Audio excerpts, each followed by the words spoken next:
Op-ed Net Zero AI: Why America's Data Infrastructure Must Lead on Resilience. As Climate Week begins, Phillip Bruner, University of Washington professor and founder of the nation's first climate risk lab at a business school, urges net zero AI and resilient energy solutions.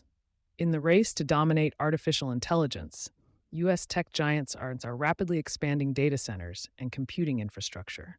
Yet they now face a fundamental bottleneck: energy. AI's rapid growth is straining our outdated power grids beyond anything the tech sector has seen before.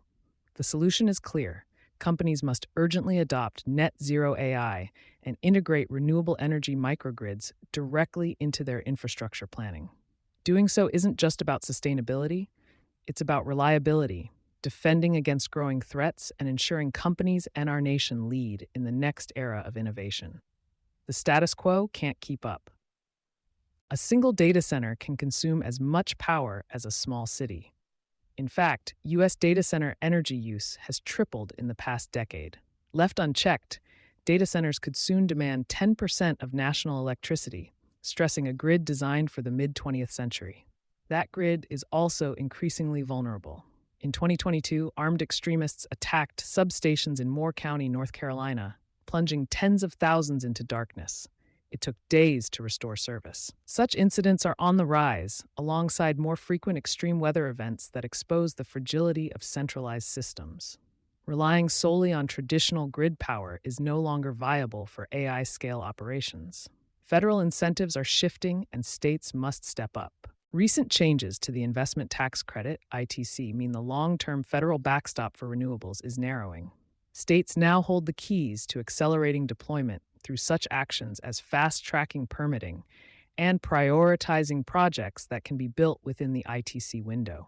This creates an opening not just for coastal tech hubs, but also for energy-rich states like Texas, Oklahoma, and Georgia. States that move decisively can attract AI infrastructure investment, lower power costs, and strengthen grid security, all while tapping near-term federal incentives before they expire. Microgrids are the solution within reach. Renewable microgrids that combine on-site solar, wind, and battery storage give data centers the ability to run through outages, price shocks, and grid delays. For AI infrastructure, that means three things: uninterrupted service during grid failures, faster deployment by bypassing congested interconnection queues, and long-term cost certainty in an energy market defined by volatility. The model is proven. During Hurricane Beryl, commercial sites in Texas equipped with microgrids islanded from the grid and kept operating for days while their neighbors went dark. Data centers can achieve the same outcome at scale. Microsoft's Iowa campuses already integrate wind-backed microgrids to support AI workloads, while Google has piloted renewable-powered microgrids to keep critical compute clusters online. Bottom line, this approach is already anchoring America's most advanced digital infrastructure and should be widely adopted. A unifying strategy is necessary. Other solutions lag or overpromise. Traditional nuclear plants take decades to build and aren't popular with citizens. Modular reactors remain untested at scale and face similar pushback. Commercial fusion is yet unproven. We need a hybrid approach. First, renewable microgrids are essential, augmented with controlled gas support to firm supply during transitions.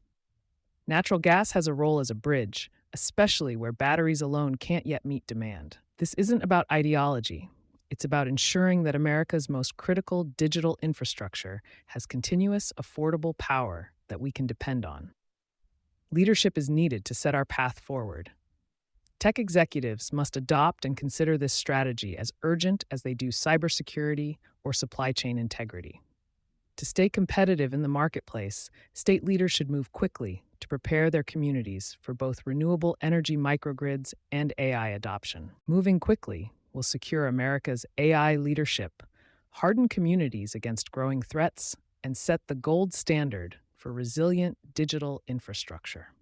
Phillip Bruner is a professor at the University of Washington's Foster School of Business and founder of the nation's first climate risk lab housed at a business school. He advises institutions on climate-related financial risk and energy market resilience.